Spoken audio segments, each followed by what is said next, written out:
شامتون بخیر دوستان گرامی مخلصان فوتبال.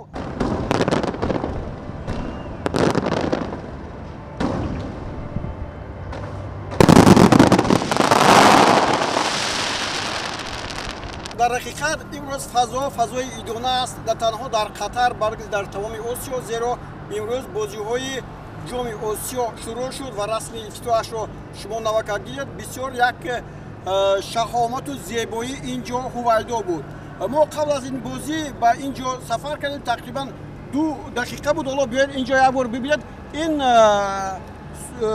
ورزشگاهی که لوسایل نام میبرند همگی بازی‌های جام جهان را در بر گرفته بود و اکنون بازی‌های کشاده‌شوی و فینالی این جام آسیا را هم به استقبال میگیرد و در این گویم یک ورزشگاهی تیلایی، اگر گویم خطا نمیکنم، مثل همون الیانس آرینا است دوستان گرامی که راهش خیلی دور است تا به این ورزشگاه. تقریبا ما 2 ساعت پیشتر از این رسمی کشاده‌شوی اینجا حاضر شدیم. راه‌ها پر از مخلصان هستند. شهر قطر یک شهر زیبا است و حالا ببینید که اینجا هوا کمی سرد است و که احساس میکنم که این هم لحظه‌های بهاری است که شمال فورم ورزاب میوزد در ورزشگاه مرکزی مثل همون است. یعنی هرچند زمستان است اما اینجا بهار است و این فضا میتواند که برای فوتبال بازان امکان فراهم آورد که بازی نهایت زیبا نشان دهند.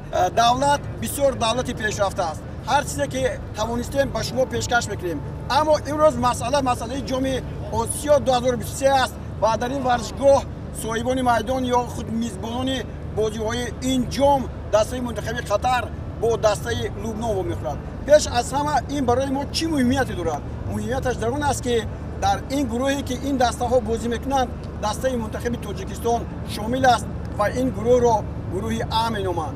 دسته منتخب تاجیکستان پگاه بازی خود را با دسته منتخب چین برگزار مینماید. اما چیزی از همه اساسی آن است که اینجا پیشگویی ها خیلی زیادند و همه آنهایی که به اینجا میآیند در حقیقت با یک تنتنه با یک شادی میآیند. جام جهان را آنها پشت سر کردند اما در پی آن باز جام آسیا است. یعنی مردمی بسیار با فخر و با اقبال هستند که همین گونه بازی‌های بزرگ را در هم سراسر جهان دیدند و هم امروز بازی‌های جام آسیا را قبول می‌کنند.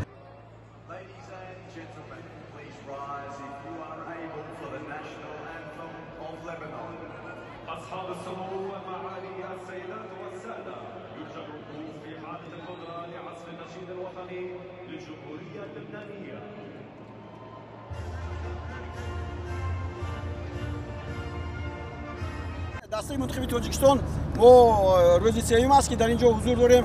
در یکی از مشق‌های اون بودیم و حالا شما میتونید این لحظه ها رو ببینید. چیزی از همه عجیب است اون است که همه میگویند که دسته منتخب تاجیکستان نه آنکه از گروه میبراید بلکه صاحب این جام میشود. چگونه گفتم حیران نشوید. منوچهر جلیلوف رو ما اینجا هم دیدیم. منوچهر جلیلوف هم یک جای با دسته منتخب تاجیکستان است و میگه بودن من در هیئت دسته منتخب تاجیکستان با فوتبال بازانمون روح تازه میبخشد. خب امروز نشستی مطبوعاتی بود. نشستی مطبوعاتی سر مربیان هر دو دسته، هم دسته منتخب تاجیکستان شاگرد و هم سرمربی دسته چین که یکی از سرب‌ها هست، او هم به سوال‌ها جواب داد و چیزی از همه مهم اون بود که هر دو مربی اقرار شدند که میخواهند در بازی اول دستهشان به پیروزی نائل شود. چگونه؟ آیا پیروز شدن ممکن است؟ در این حال سرمربی دسته منتخب چین با آن ادعا کرد که امروز پوشیدن نیست که بازی‌های یک دسته را مربیان دسته روبرو می آمدن ندانند. یعنی دیگر چیزهای سیری در فوتبال نمانده است. یعنی بازی‌ها چنان جالب می‌گذرند که همه لکه می‌دانند که در کدام دسته چگونه بازیگران هستند و همین رو گفت که درباره دسته منتخب تاجیکستان خیلی بسیار می‌داند و یکی از دسته‌های جوان‌ترین در بازی‌های آسیا است. یکی از دسته‌هایی که می‌تواند یک چیزی نوی، یک بازی دیگر پیش یافت. زیرا این اشتراک تاریخی دسته منتخب تاجیکستان در بازی‌های جام آسیا است. یگان مرتبه به ما موفق نشده است که به اینجا رسیم.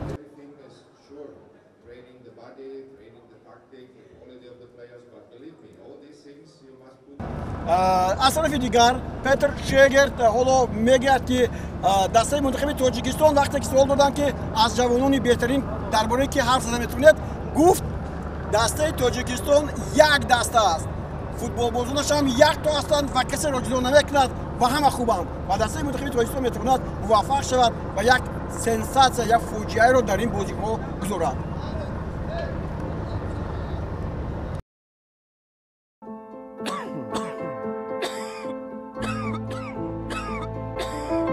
شما سوفه شدید و آن نه تنها شما را ناراحت می کند. شربت برمیسول سوفه را رفع، نفس کشی را آزاد، خشکی گلو را برطرف می کند. خودی آنه که سوفه نبود. خواهید که سوفه برطرف شود در حال به شما یاری می دهد برمیسول. با احتم نظر فهمو یک مصاحبه انجام دادیم که شما میتونید این مصاحبه رو از کاپیتان دسته منتخب تاجیکستان ببینید. اما نبودن امیربک جورابویف با قول بازیگران تاثیرگذار نخواهد بود چون که در جای او بازیگری هست که این عمل رو اجرا کرده میتوند. ولی چیز دیگر رو میگم که شاید پگاه امیربک جورابویف با میدان برگردد زیرا که در روزی که ما در اونجا بودیم او در علایدگی مشق میکرد. دکتران باوری داشتند که او زود صحت مییابد و به میدان برمیگردد.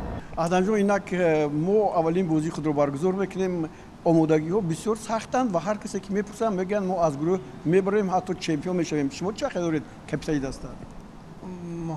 آمادگی خیلی خوب هستند. در خیلی مسابقه کلان ما هم یکم بار اشتراک کردیم. همه ما بازیگران مخلصا تیاری یکم بار اشتراک کردیم. ما بازیگران تیاریم بازی کردن. ما میخواهیم که همه را خرسند کنیم. ما هم فکر میکنیم که ای گروه برآمده میتونیم حرکت میکنیم که همه مخلصای خودمون خرسند کنیم. نبودن امیربک جورابویف بازی نکردنش شاید تو کام راجع به دسته ما تاثیر به بازی دسته ما تاثیر میگذاره. امیربک جورابویف خیلی بازیگری در کاری اساسی بود. حوزی ای سببی که جراحی گرفت یاردم دادن نمیتواند. خیلی ما را کم ترک وظیفه‌مون وظیفه کرد لیکن ما داریم بازیگری که میتونه جوش محکم کنه. جوش بگیره. امیربک دم میخوام تستر به میدان برگردد. ما قطعیشیم همه وقت باوری داریم که تستر به میدان میبیاد. دستهایی که در گروه ما هستند آسانگذار هستند یا دشوار؟ در خیلی مسابقه همه کماندو تیارن تیاری خوب میبینن میخوان ای گروه برآمدن. ما هم خیلی میخوایم که ای گروه برایم دستایی که هست حرکت میکنیم خودمون نشون تیم ای گروه برایم. ما را میخوایم ای گروه برآمدن. همه بازیگران جلانی سختی دارن که ای گروه برایم. همه میگن که قطر در این گروه از همه بهترین است. اما به فکر شما قطر که 2019 جام آسیا را گرفته بود فاوریت هست. تیم بولی بود در خانه بازی میکنه. کماند خیلی با قوت پر قوت است لیکن ما تیاریم قطعی خطر هم بازی کردن. سه دسته از گروه میبرند. از 4 گروه سه دستگی میبرند. از گروه کدام دسته ها به فکر شما سه دسته میبرند؟ همه دسته برآمدن مشکل امکانیت دارن برآمدن. همه حرکت میکنن که از ما میتونیم یگون کسی دیگر را گویم دیگر کس بروی همه دا میخوام برای کار گفتن و ای گروه کسی تونه برای خودمون بیشتر برای خودمون بیشتر. سلام باشید. موفقیت با شما. تشکر دوستان گرامی. ما هم این گزارشمون رو به انجام رسونیم اما همه روزه پیش از بازی‌های دسته منتخب تاجیکستان باز همین گونه گزارش‌های مستقیم خود را به شما پخش می‌کنیم. از نویگری‌ها از ما از همه پیشتر خبر خواهید یافت. به شما تشکر میگم. امیدوارم که دسته منتخب تاجیکستان میتواند در حقیقت امید هزارها مخلصان فوتبال را بالا بردارد یعنی اجرا کند و به دور بازی‌های من بعد راه یابد.